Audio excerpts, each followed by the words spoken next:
After 6 straight championships at one of the powerhouse high school programs in the country, Tony Sanchez is at UNLV. Bishop Gorman, of course, in Vegas, so not very far for you to move. How much of the success that you created in high school are you actually trying to take to the college game?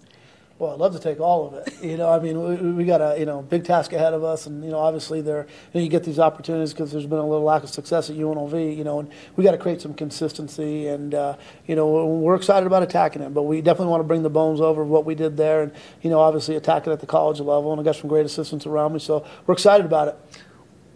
Give me a name of a coach that you've really leaned on as you've tried to acclimate to the college game. I'll tell you a guy that I've known for years, Pat Hill, has been a tremendous friend and a good mentor, and he really helped me through the process and some of the decision making I was doing early on. Best piece of advice he gave you? Best piece, what he told me, he said, be yourself. He goes, whatever you do, don't change, be yourself, and you'll be successful. How about that guy Sarkeesian up at SC? I'll tell you what, he's a gem. I mean, there was a couple of times where, I made a late night call to him, and he's on a plane flying somewhere in the middle of his recruiting, and helping me out, and he was fantastic.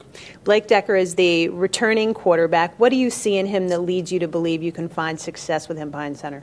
Obviously having that year behind him last year, he learned a lot from it. And the biggest thing with quarterbacks and with Blake is, decision making processes. He threw a lot of picks last year, but he made a lot of good plays. So helping him to mature and understand, how to be a good game manager, managing the situations, understanding hey, sometimes you got to live to fight another day at that position and not just throw it away. So he's done a great job. What would you consider the strength of the personnel that you inherited? We've got a dynamic receiving core coming back. Obviously, we have a quarterback coming back, and there's it's a good core group right there. We got to do a little bit better job on the offensive line, but it's coming along. And defensively, we return the linebacking core. So there's some areas that we've got some older, experienced guys. Some areas we need to address, and again, it's just getting the entire group to attack the process and be relentless in it. And the biggest area you have to address is what? The biggest area we have to address is, winning games. At the end of the day, we've won 2 games 8 of the last 11 years. So we need to address all 3 phases of the game. There's not one area that I think we can be satisfied in.